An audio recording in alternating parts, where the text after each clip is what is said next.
오늘 설교 제목은 하나님이 귀히 쓰시는 사람이라고 하는 제목을 가지고 사도행전 13장 22절부터 23절에 있는 말씀을 가지고 함께 은혜를 나누도록 하겠습니다. 성도는 세상 사람들과 다른 기준과 방향을 가지고 인생을 살아가게 되어집니다. 성도는 세상에서 얼마나 성공하고 행복한 삶을 사느냐 여기에 초점을 두는 것이 아니라 내가 이 세상을 살면서 하나님의 뜻을 위하여서 쓰임받는 도구로 살고 있느냐 여기에 초점을 두고 살아가고 있는 사람들이 바로 성도라고 하는 것입니다. 내가 이 세상을 살면서 하나님의 뜻을 위해 쓰임받는 도구이냐? 여러분들 이 질문을 하시면서 인생을 살아갈 수 있는 복된 성도님들이 될 수 있기를 축복합니다. 오늘 본문의 다윗은 복 있는 사람임을 말씀해 주고 있습니다. 다윗은 하나님의 마음에 맞는 사람으로 하나님의 뜻을 다 이루리라 하셨습니다. 특별히 22절 중하반절에 보시면 내가 이새의 아들 다윗을 만나니 내 마음에 맞는 사람이라 내 뜻을 다 이루리라. 내 뜻을 다 이루리라. 이 말씀이 무슨 뜻입니까? 다윗을 하나님의 뜻을 이루는 데에 도구로 다윗을 사용하시겠다라고 하는 하나님의 말씀이죠. 왜 하나님의 뜻을 이루는 데에 다윗을 하나님의 도구로 사용했다고 말씀을 하고 있습니까? 그 이유가 나와 있죠. 내 마음에 맞는 사람이기 때문에, 다시 말씀드리면 하나님의 마음에 맞는 사람이기 때문에 하나님의 뜻을 이루는 데에 하나님의 영적인 도구로 그의 인생을, 그의 삶을, 그를 도구로 사용하시겠다. 이렇게 말씀을 하고 있습니다. 여러분들도 이러한 하나님의 축복의 역사가 있으시기를 바랍니다. 내 뜻, 내 성공, 내 행복을 이루는 데에 내 인생을 허비하는 것이 아니라 하나님의 기쁘신 뜻을 이루는 데에 우리가 귀하게 쓰임 받아야 될 줄로 믿습니다. 그러려면 우리가 하나님의 마음에 맞는 그런 사람이 되어야 되겠죠. 이러한 사람이 바로 진정한 하나님의 사람이요 복 있는 사람이라고 말씀을 드릴 수가 있습니다. 자, 그러면 하나님은 어떤 사람을 귀하게 쓰실까요? 여기에 보면은 아까도 조금 전에 우리가 말씀을 통해서 보았지만 다윗은 하나님의 마음에 맞는 사람이었기 때문에 하나님 앞에 귀하게 하나님의 뜻을 이루는 데에 쓰임을 받는 사람으로 말씀을 하고 있습니다. 그렇다고 한다면 여기서 이 하나님의 마음에 맞는다라고 한 그 의미는 구체적으로 어떤 것을 의미하는 것일까요? 성경에 보면 하나님께서 이 하나님의 마음에 맞는 그 뜻이 무엇인가를 여러 곳곳에서 다양하게 말씀해 주고 있는 것을 볼 수가 있습니다. 그래서 하나님께서 이러한 사람을 귀하게 하나님의 뜻을 위하여서 사용하시는 것을 볼 수가 있습니다. 첫 번째로 하나님은 어떤 사람을 귀히 쓰실까요? 첫 번째, 깨끗한 그릇입니다. 깨끗한 그릇이에요. 디모데후서 2장 20절부터 21절 말씀에 보면은요, 큰 집에는 금 그릇과 은 그릇뿐 아니라 나무 그릇과 질 그릇도 있어 귀하게 쓰는 것도 있고 천하게 쓰는 것도 있나니 그러므로 누구든지 이런 것에서 자기를 깨끗하게 하면 귀히 쓰는 그릇이 되어 거룩하고 주인의 쓰심에 합당하며 모든 선한 일에 준비함이 되리라. 이렇게 말씀을 하고 있습니다. 어떤 그릇인가가 중요하다는 것이 아니라고 하는 것이죠. 금그릇이냐, 은그릇이냐, 나무그릇이냐, 이걸 세상적으로 다시 표현을 하면은요, 성장 배경이 좋은 배경이냐, 인생에서 성공한 사람이냐, 잘 나간 사람이냐, 많은 부유함을 가진 사람이냐, 큰 능력을 가진 사람이냐, 높은 권세를 가진 사람이냐, 이런 것에 따라서 하나님께서 그 사람을 쓰시는 것이 아니라 무엇에 따라서요? 깨끗하게 하면, 자기를 깨끗하게 하면 귀히 쓰는 그릇이 되어라고 말씀을 하고 있어요. 하나님 앞에 쓰임받는 인생이 무엇이냐? 깨끗한 인생이라고 하는 것이에요. 깨끗한 인생이에요. 여러분들 세상적으로 성공한 사람들, 잘 나가는 사람들, 세상 사람들에게 인정받는 사람들, 그런 사람들을 부러워하지 마시기 바랍니다. 우리가 부러워해야 할 사람은 하나님 앞에서 깨끗한 삶을 살아가는 사람들이에요. 깨끗한 사람들. 왜요? 하나님께서 그런 사람들을 가까이 하시고 그런 사람들을 하나님께서 쓰시기 때문이라고 하는 것이죠. 하나님의 뜻을 이루어 가시는 데에 그런 사람들을 하나님께서 쓰시기 때문에 우리는 깨끗한 사람들을, 성결한 사람들을 우리는 부러워해야 한다라고 하는 것입니다. 그렇기 때문에 예수 믿는 사람은 항상 살펴보아야 될 것이 있어요. 내가 하나님 앞에서 깨끗한 사람이냐라고 하는 것이죠. 자, 그러면 우리가 깨끗해야 되는데 어떻게 깨끗해질 수가 있겠습니까? 여러분들 식사할 때에 설거지하고 식사를 합니까? 아니면은 어차피 뭐 또 계속해서 설거지해야 되니까 내가 먹었던 그릇이니까 뭐 이런 거 좀 반찬 같은 거, 밥 같은 거 좀 묻어 있으면 어때? 라고 하면서 그냥 설거지하지 아니하고 그 그릇에 담아서 먹습니까? 어때요? 예, 깨끗이 그 그릇을 닦은 다음에 그 다음에 어떻게 해요? 밥도 담고 국도 담고 거기 반찬도 담아서 먹습니다. 거기에 어떤 찌꺼기, 음식 찌꺼기가 있으면 반찬을 담을 수가 없어요. 거기에 국을 담을 수가 없어요. 마찬가지라고 하는 것이죠. 하나님께서 우리에게 은혜를 주시고 가까이 하시기 위해서는 우리가 깨끗해야 된다고 하는 것이에요. 자, 그러면 성도는 깨끗해야 되는데 어떻게 깨끗해질 수 있느냐?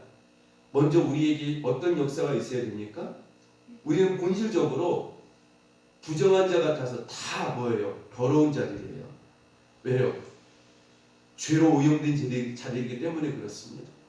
그렇기 때문에 우리가 하나님 앞에 깨끗해져야 되는데 하나님 앞에 먼저 철저한 가슴을 찢는, 가슴을 치는, 괴로워하면서 아파하는, 통곡하면서 기도하는 무엇이 있어야 됩니까? 회개가 있어야 돼요. 여러분, 하나님께서 회개하지 않는 사람은 절대 쓰시지 않습니다. 진정한 회개가 있어야 돼요. 진실한 회개가 있어야 됩니다. 그렇게 되어졌을 때 하나님께서 그 사람을 하나님의 뜻을 이루는 데에 거룩한 도구로 사용하신다라고 하는 것입니다. 그리고 회개만 있으면 안 되어져요. 회개가 임함과 동시에 무엇이 있어야 됩니까? 예수님의 십자가의 보혈로 정결케 함을 받아야 돼요. 아멘. 예수님의 십자가의 그 보혈이 있어야만 우리가 깨끗하게 씻겨지는 그러한 은혜의 역사가 있게 되어진다라고 하는 것입니다. 근데요, 여러분들 이 죄씻음이 있게 되어지면 그 다음으로 임하는 역사가 무엇일까요? 우리가 철저하게 회개하고 예수 그리스도의 십자가의 보혈을 통하여서 우리가 사함받게 되어지고 성결하게 되어지면 그 다음으로 하나님께서 우리에게 그 회개한 사람에게 주시는 복이 있어요. 그것이 무엇이냐면 성령을 선물로 부어주신다라고 하는 것이에요. 사도행전 2장 38절에 보니까요, 베드로가 이르되 너희가 회개하여 각각 예수 그리스도의 이름으로 세례를 받고 죄사함을 받으라. 그리하면 성령을 선물로 받으리니. 이렇게 말씀을 하고 있어요. 하나님께서 회개하는 사람에게 주시는 깨끗해진 사람에게 주시는 선물이 있는데 바로 성령을 선물로 주신다라고 하는 것입니다. 그래서 회개는 어느 때까지 해야 되느냐? 성령을 선물로 받을 때까지 회개해야 돼요. 아멘. 어느 때까지 회개해야 된다고요? 성령을 선물로 주실 때까지 회개해야 돼요. 그러니까 많은 사람들이 회개하지만 성령의 은혜를 받지 못하기 때문에 어떻게 하는 경우가 많습니까? 계속해서 지었던 죄를 또 짓고 또 짓는 그런 안 좋은 역사가 계속해서 그 삶에 나타난다라고 하는 것이죠. 여러분들 죄사함은요 성령 받을 때까지 회개기를 하셔야 돼요. 아멘. 그래야만 다시는 그 죄를 어떻게 해요? 짓지 않게 되고 그 죄를 이길 수 있는 힘과 능력이 있게 되어진다고 하는 것이죠.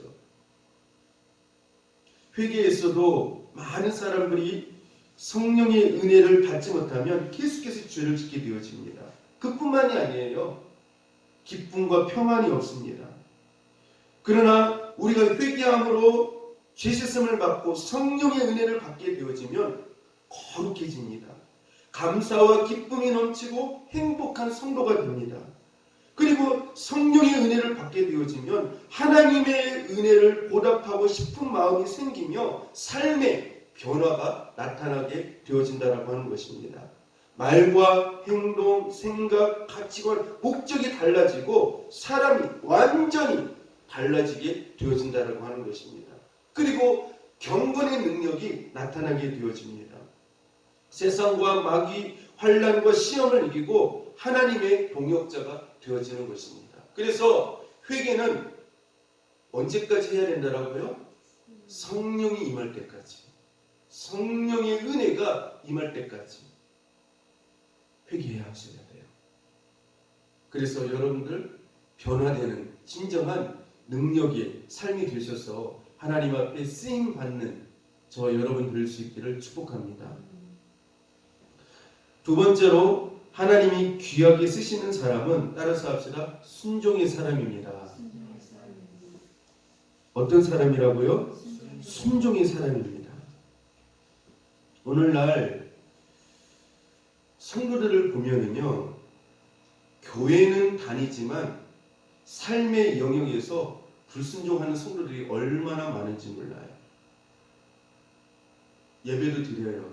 하나님 앞에 기도해요. 나름대로 헌금도 드립니다. 근데 세상 밖에 나가서 자기 생각대로, 자기 기준대로, 자기의 욕심과 탐심을 따라서 세상의 영광을 위하여서 불순종하며 살아가는 사람들이 얼마나 많은지 몰라요. 여러분, 사울왕도요 종교적인 모습이 있었어요. 여러분들 가인도 예배드리는 모습이 있었습니까? 없었습니까? 있었어요. 근데 그 종교적인 모습은 있었는데 표면적인 어떤 그 경건의 모양은 있었는데 무엇이 없었던 것이에요? 삶에 순종이 없었어요. 순종이 없었어요.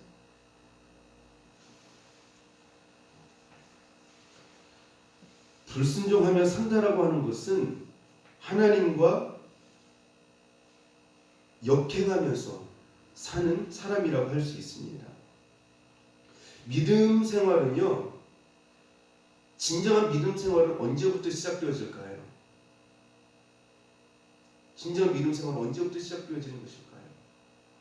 그것은 하나님 앞에 진실한 순종이 있을 그때부터 진정한 믿음 생활은 시작되어지는 것이에요. 여러분들 표면적인 종교적인 모습만 잊지 않기를 바랍니다. 사무엘상 15장 1절부터 3절에 보면은요, 하나님께서 사울 왕에게 사무엘을 통해서 이렇게 말씀을 하십니다. 사무엘이 사울에게 이르되 여호와께서 나를 보내어 왕에게 기름을 부어 그의 백성 이스라엘 위에 왕으로 삼으셨은즉 이제 왕은 여호와의 말씀을 들으소서. 만군의 여호와께서 이같이 말씀하시기를 아말렉이 이스라엘에게 행한 일 곧 애굽에서 나올 때에 길에서 대적한 일로 내가 그들을 벌하노니 지금 가서 아말렉을 쳐서 그들의 모든 소유를 남기지 말고 진멸하되 남녀와 소아와 젖먹는 아이와 우양과 낙타와 나귀를 죽이라 하셨나이다 하니 하나님의 명령이 떨어졌어요. 그런데 사무엘상 15장 8절부터 9절 말씀에 보니까요, 사울왕이 어떻게 행동합니까? 아말렉 사람의 왕 아각을 사로잡고 칼날로 그의 모든 백성을 진멸하였으되 사울과 백성이 아각과 그의 양과 소의 가장 좋은 것 또는 기름진 것과 어린 양과 모든 좋은 것을 남기고 진멸하기를, 따라서 합시다. 즐기하지 아니하고 가치 없고 하찮은 것은 진멸하니라. 그러니까 하나님의 말씀을 순종하는 것을요 즐거워하지 않아요. 여러분, 하나님의 말씀에 순종하는 것이 즐겁습니까? 아니면 괴롭습니까? 어떠세요? 여기에 보니까 사울왕은 자기가 좋은 부분에서만 어떻게 해요? 순종을 해요. 그렇죠? 그리고 자기 생각에 아니다 싶은 것은 어떻게 합니까? 불순종해요. 오늘날 많은 성도들이 그러지 않습니까? 자기가 그냥 선택을 하는 거예요. 자기에게 좋은 것, 자기에게 이익이 되는 것, 자기에게 성공을 가져다 주는 것, 어떤 그런 말씀에는 어떻게 합니까? 잘 따라요. 그러나 자기가 볼 때 아니라고 생각되어지는 것, 자기의 생각과 틀리다고 생각되어지는 것, 자기가 볼 때 손해본다고 생각되어지는 것들, 이런 말씀들에는요 즐겨 순종하지 않아요. 즐겨 순종하지, 온전한 순종이 없다라고 하는 것입니다. 사무엘상 15장 22절부터 23절에 보니까요 이렇게 말씀을 합니다. 사무엘이 이르되 여호와께서 번제와 다른 제사를 그의 목소리를 청종하는 것을 좋아하신같이 좋아하시겠나이까? 순종이 제사보다 낫고 듣는 것이 수양의 기름보다 나으니 이는 거역하는 것은 점치는 죄와 같고 완고한 것은 사신 우상에게 절하는 죄와 같음이라. 왕이 여호와의 말씀을 버렸으므로 여호와께서도 왕을 버려 왕이 되지 못하게 하셨나이다 하니. 여기에서 보니까요 하나님께서 굉장히 무서운 말씀을 하십니다. 여호와의 말씀에 불순종하는 것은 하나님의 말씀은 어떠한 것과 같다라고 말씀을 하고 있어요. 여호와의 말씀을 버리는 것과 같다. 여호와의 말씀을 버리는 것과 같다라는 것이에요. 하나님의 말씀을 저버리는 것이라고 하는 것이죠. 그리고 여호와의 말씀에 불순종하는 것은 점치는 것 같다라고 말씀을 하고 있어요. 그리고 완고한 것은 사신 우상에게 절하는 것. 여기서 사신 우상이라고 하는 것은 살아있는 그 우상의 말이 아니에요. 죽을 사자예요. 죽어있는 우상에게 절하는 죄와 같다라고 하는 것이죠. 여러분들, 하나님의 말씀을 거슬리면서 살지 않기를 바랍니다. 자기 생각과 마음을 따라서, 자기 기준을 따라서 살지 않기를 바랍니다. 사무엘상 15장 26절에 보니까요 이렇게 말씀을 합니다. 사무엘이 사울에게 이르되 나는 왕과 함께 돌아가지 아니하리니 이는 왕이 여호와의 말씀을 버렸으므로 여호와께서 왕을 버려 이스라엘 왕이 되지 못하게 하셨음이니이다. 하나님 말씀에 불순종하는 것은요 여호와의 말씀을 버렸다는 것이에요. 이렇게 말씀을 하고 있어요. 내 생각대로 살아가는 것, 내 기준대로 살아가는 것, 그것이 뭐라는 거예요? 하나님의 말씀을 버렸다라는 거예요. 그래서 그 하나님의 말씀을 버린 사람은 역시 하나님께서 그 사람을 어떻게 하시겠다라는 것이에요? 버리시겠다라는 것이에요. 신명기 28장에 보면은요, 여러분들 거기 어떤 말씀이 나와 있습니까? 순종하는 사람에게 하나님께서 엄청난 축복을 약속을 하고 있습니다. 순종하는 사람에게는 하나님께서 들어가도 나가도 심지어 그 떡반죽 그릇까지 다 축복을 받게 해주시겠다라고 말씀을 하고 있습니다. 여러분들, 우리가 하나님 앞에 주님이라고 하는 이유가 뭐예요? 네? 주님이라고 하는 이유가 뭐예요? 내 삶의 주인이 누구라는 거예요? 하나님이시라는 것이죠. 예수님이시라고 하는 것이죠. 주님의 말씀이 어떻게 하겠다라는 거예요. 우리가 주님이라고 하는 것은요. 주님의 뜻에 온전히 순종하겠다는 것이죠. 복종하겠다는 뜻이 그 주님이라고 하는 그 단어 가운데 들어있는 것 아닙니까? 그래요, 안 그래요? 근데 인생을요, 누가 주님이 되어서 살아가는 경우가 많아요. 나 자신이요. 여러분들 정말 하나님이 내 인생의 주님인지 말씀대로 살고 있지 않다라고 한다면 주님이라고 부를 필요 없어요. 내 마음대로, 내 생각대로, 내 뜻대로 내가 내 인생의 왕이 되어져서 내가 모든 것을 결정하고 내가 내 마음대로 살아가는데 어떻게 하나님이 나에게 주님이 될 수가 있겠습니까? 내가 주죠. 내 인생이. 그렇지 않습니까? 그게 바로 교만죄예요. 하나님 앞에. 무서운 죄. 내가 내 인생의 주인이 되어서 살아가는 죄.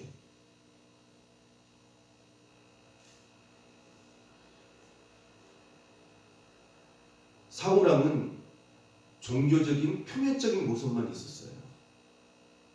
가인도 그렇잖아요. 그가 예배를 안 드렸나요? 예배 드렸어요. 그런데 그것에는 무엇이 없었습니까? 예? 순종이 없었어요. 여러분들 우리가 그 사복음서에 가서 보면은요, 이 사탄도요, 예수님께 뭐라고 신앙 고백합니까? 하나님의 아들이시여. 하나님의 아들이시여. 어찌하여 나를 멸하러 오셨나이까? 뭐라고 고백해요? 하나님의 아들이라고 신앙 고백을 해요. 근데 하나님께서 이 마귀를 신앙 고백하는데도 불구하고 베드로는 신앙 고백을 했을 때 내가 복되로다 이런 말씀하셨잖아요. 천국 열쇠를 내게 주겠다. 근데 이 신앙 고백을 하는 마귀에게는 어떻게 하고 말씀하고 있습니까? 당장 어떻게 하라는 거예요? 예수님이 떠나라는 것이에요. 왜 떠나라고 했을까요? 사단은 신앙 고백을 하지만 철저히 하나님 앞에 어떻게 하는 영이죠? 불순종하는 영이거든요. 불순종하는 영이에요.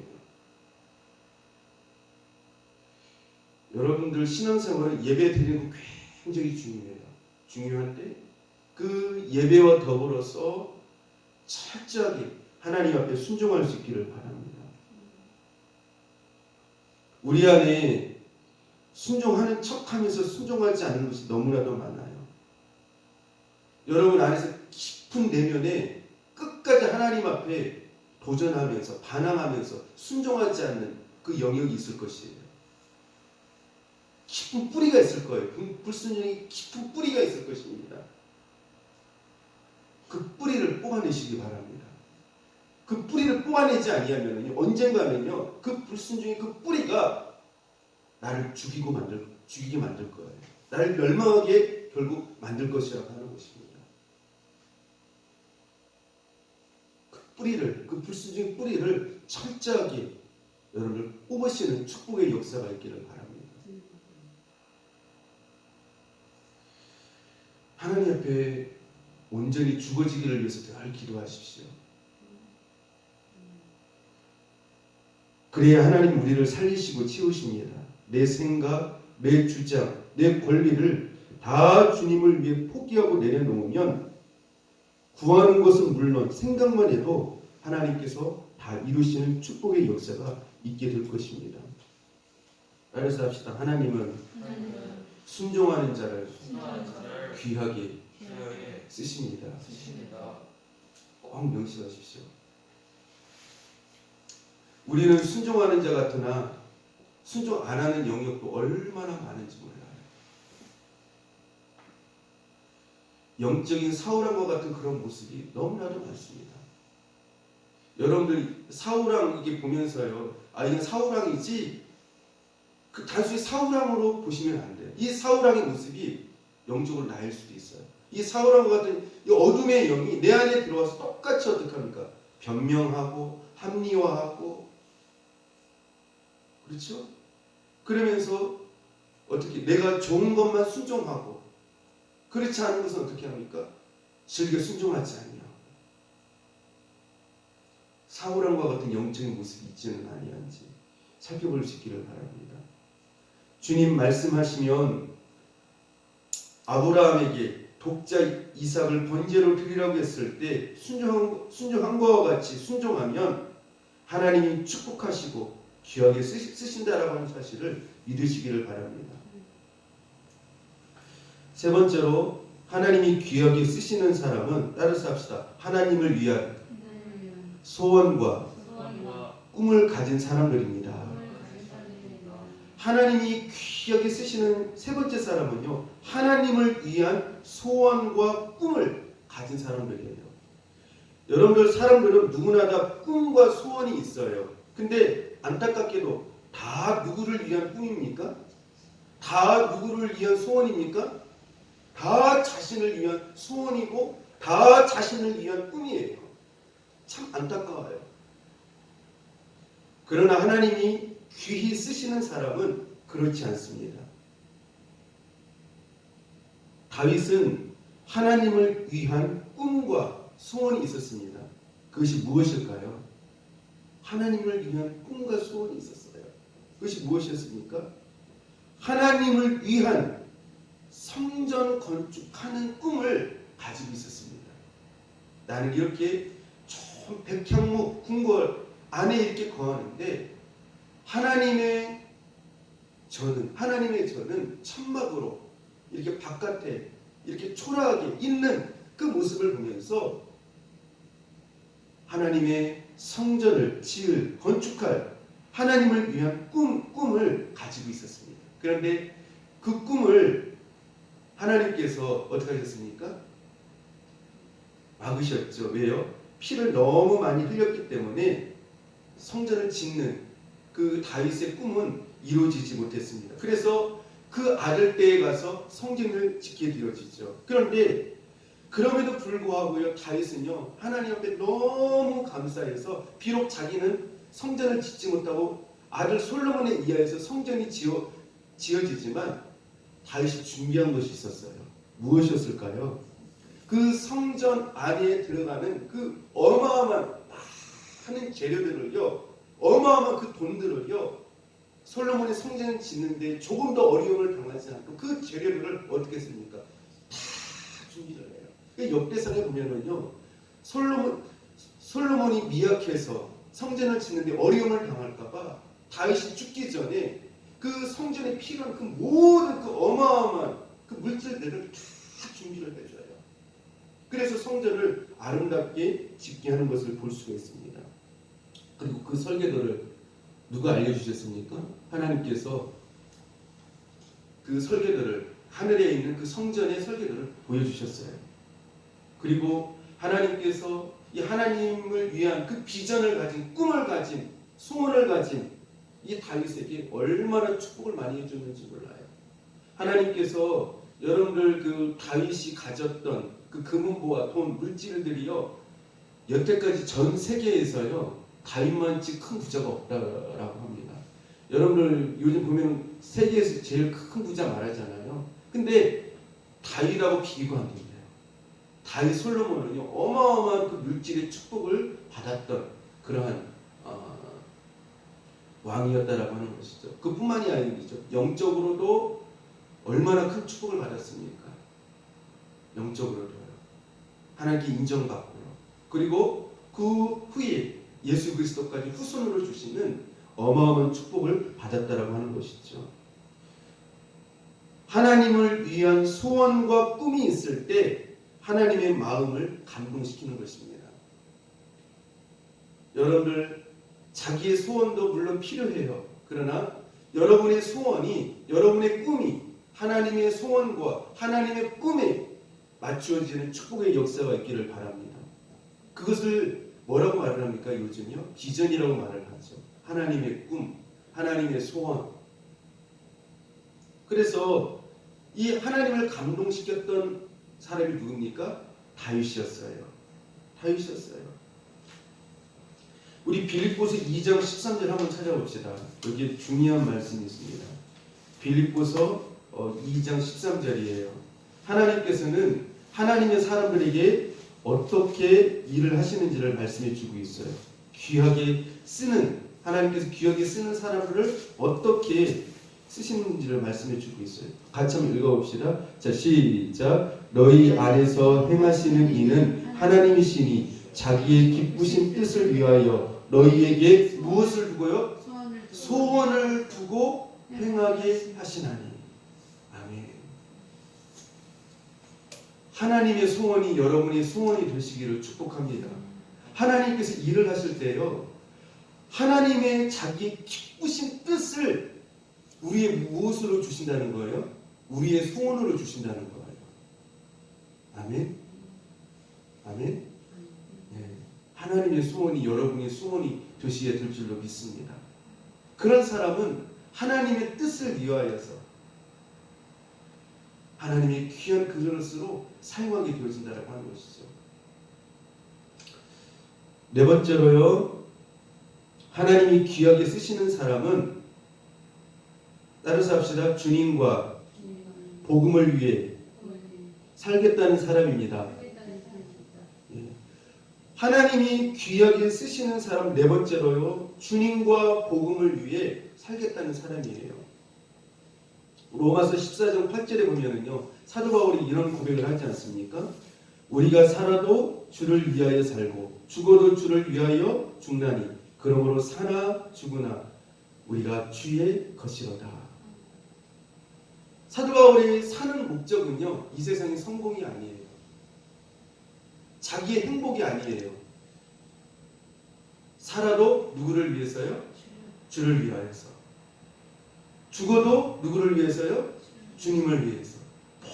모든 인생의 목적과 방향과 삶의 이유를 누구한테 두고 있습니까? 예수님께 두고 있어요.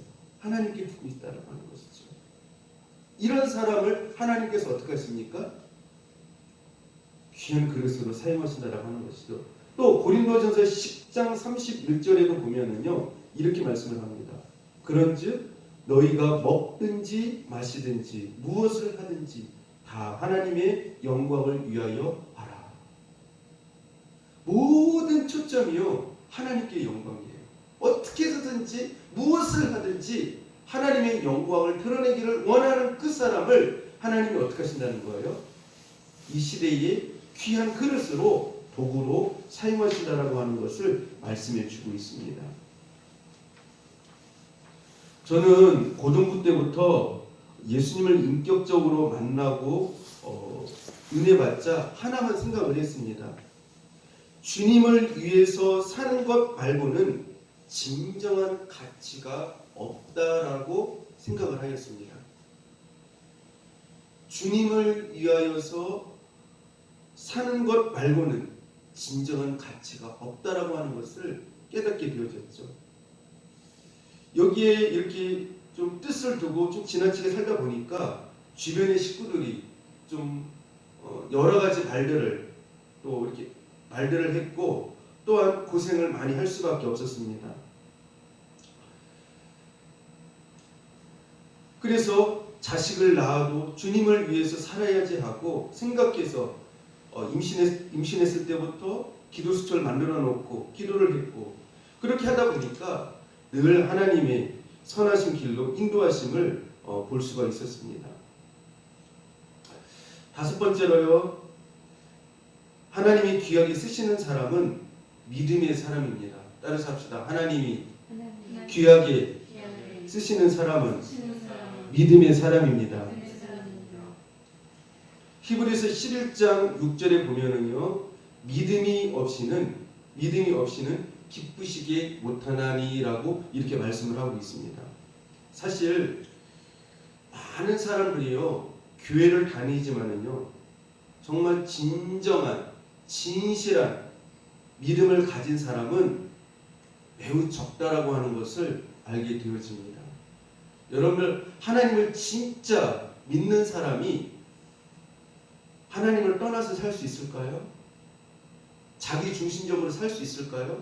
하나님을 진짜 믿으면은요, 하나님의 그 불꽃 같은 눈동자가 의식되어지기 때문에 자기 생각대로 불순종하면서 세상적으로 자기 마음대로 살 수가 없는 것이에요.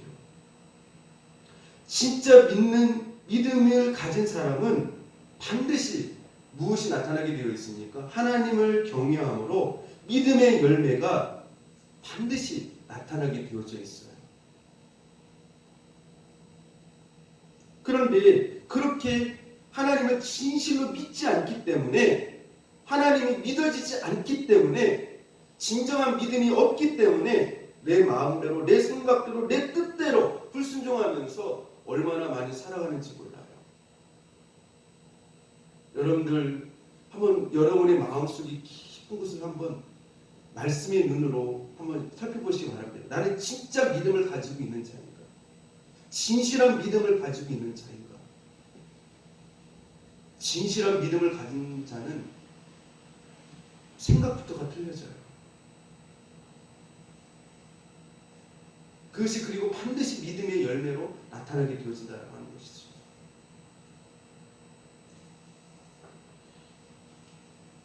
믿음의 사람은 무엇을 하든지 하나님을 기쁘시게 하려고 하며 거룩하게 살려고 하며 말씀대로 살려고 몸부림쳐요. 이게 내가 진짜 믿음을 가졌다라고 하는 증거예요. 이들은 하나님을 많이 사랑해요. 이 믿음을 가진 사람들. 그래서 하나님의 뜻대로 살려고 하면서 하나님을 위해서라면 아낌없이 하나님 앞에 바칩니다. 믿음의 사람들은 또한 하나님을 위해 받는 고난을 영광으로 생각한다라고 하는 것입니다. 그러므로 이 믿음의 사람들을 귀에 쓰시고 영광 받으시는 것입니다. 결론의 말씀입니다. 오늘 교회의 모든 문제는 믿음의 사람의 부재입니다. 믿음이 없는 사람이 장로가 되어지고 권사, 일꾼이 되어졌을 때 여기서 많은 문제가 발생하게 되어지는 것이죠. 왜 이렇게 많은 문제가 교회에서 일어납니까? 믿음이 그 안에 없기 때문에 그래요. 진실한 믿음이 없기 때문에.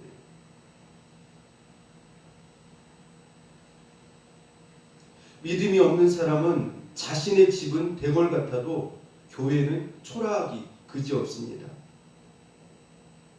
그러나 믿음의 사람은 자신을 위해서는 아껴 쓰지만 하나님을 위해서는 아낌없이 드리며 헌신하는 것을 보게 되어집니다.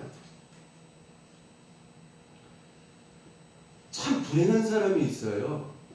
어떤 사람이 불행한 사람일까요? 평생 교회를 다녀도 믿음이 안 생기는 거. 믿음이 안 생기죠. 그리고 평생 교회를 다녀도 마음속에 말씀이 깊이 와닿지 않아요. 자기 속에 있는 그 육신의 생각들, 잘못된 생각들이 깨트려져야 되는데 그 말씀이 자기를 깨트려지지 않는다라고 하는 것입니다. 그리고 말씀을 들어도 잘 순종되어지지 않는다라고 하는 것이죠. 하나님 앞에서 강박하고 완강하고 그런 경우가 얼마나 많은지 몰라요. 여러분들 무늬만 크리스찬이 되지 않기를 바랍니다. 무늬만 크리스찬이어서는 안 돼요.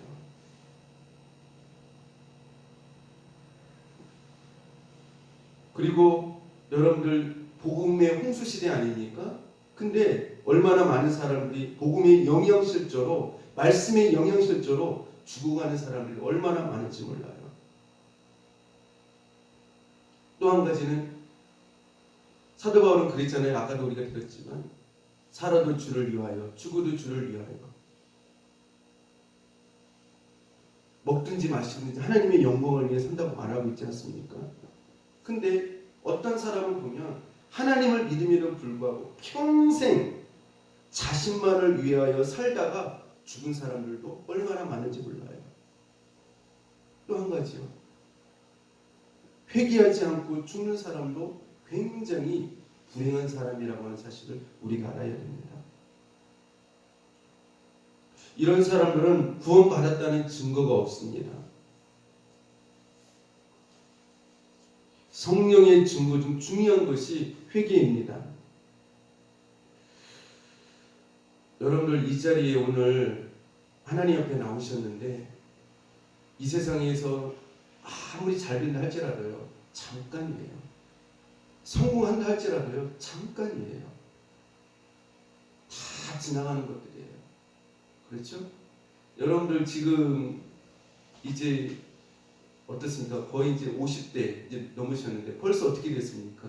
50대 중반 후반을 향해서 벌써 지금 이렇게 가고 있지 않습니까? 잠깐이에요.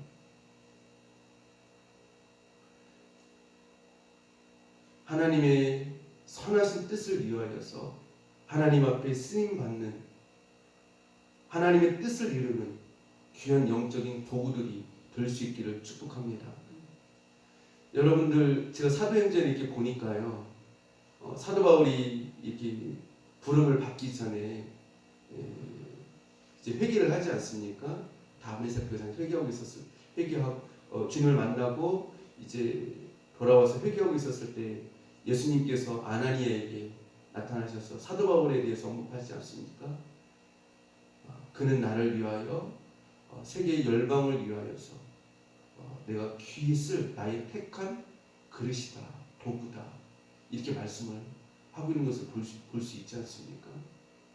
여러분들 이 시간에 여러분들이 깊이 묵상하시면서 하나님의 선하시고 기쁘신 뜻을 이루어드리는 여러분들 그러한 도구, 영적인 그릇들이 되어질 수 있기를 축복합니다.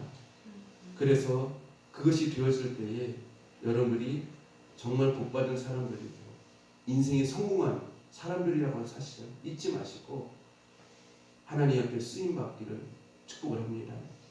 그래서 제가 하나님 앞에 귀하게 쓰임받는 그릇이 되어지기 위해서 5가지로 말씀드렸습니다. 다시 한번 우리가 알아보고 말씀을 마치도록 하겠습니다. 첫 번째는요, 하나님의 쓰임받는 그릇이 되어지기 위해서는요, 깨끗한 그릇이 되어져야 된다 말씀드렸고요. 두 번째는요, 순종의 삶이 되어져야 된다. 순종해야 된다. 그 다음에 세 번째는요, 하나님의 소원과 꿈을 가진 삶이 되어져야 된다. 그렇죠? 내 소원, 내 꿈보다도 하나님의 소원과 하나님의 뜻에 맞춰야 된다. 그 다음에 우리의 삶을 무엇을 위해서 살아야 된다고 했습니까? 복음을 위해서, 주님의 복음을 위해 살든지 죽든지 주님을 위하여서, 복음을 위하여서 살게 되실 때 쓰임받게 되십니다. 마지막으로 무엇이라고요? 믿음의 삶을 살아야 된다. 이것이 바로 하나님의 마음에 합한 다윗과 같은 삶이라고 하는 것이죠. 그래서 여러분들이 하나님의 아름다운 뜻을 위하여서 주님의 귀한 그릇으로 쓰임받기를 원합니다. 그래서 예수님처럼 여러분들이 인생의 마지막 숨을 거두기 전에 이런 말을 했으면 좋겠어요. 예수님처럼. 주님, 제가 이제까지 주님의 쓰임받는 도구로 하나님의 뜻을 다 이루었습니다. 예수님 그러셨잖아요. 내가 다 이루었다. 무슨 뜻입니까? 하나님의 영적인 도구로서 예수님께서 그 뜻을 다 이루셨다는 거예요. 그래서 여러분들이 하나님의 영적인 도구들이 될 수 있기를 축복합니다. 기도하겠습니다. 하나님 아버지, 은혜와 사랑을 감사드립니다. 저희가 이 세상을 살면서 세상에서 성공하고 또 잘나가는 인생을 살아가는 데에 초점을 맞추는 것이 아니라 하나님의 선하신 뜻을 이루고 하나님의 기쁘신 뜻을 이루기 위해 쓰임받는 귀한 그릇들, 도구들이 되어질 수 있도록 축복하여 주옵소서. 하나님, 그러기 위하여서 깨끗한 그릇이 되어지게 하여 주시고 순종의 삶이 되어지게 하여 주시고 하나님의 소원과 꿈을 가진 삶이 되어지게 하여 주시고 주님의 복음을 위해 살게 하옵소서. 믿음의 삶이 되게 하옵소서. 그래서 하나님의 아름다운 뜻을 이루어드리는 예수님과 같이 먼 훗날 우리가 하늘나라 갈 때 숨을 거두기 전에 하나님의 도구로서 하나님의 뜻을 다 이루었습니다라고 고백하며 숨을 거두고 천국에 갈 수 있는 우리 귀한 예성교회 성도를 되어질 수 있도록 축복하여 주옵소서. 예수님 이름으로 기도합니다. 아멘.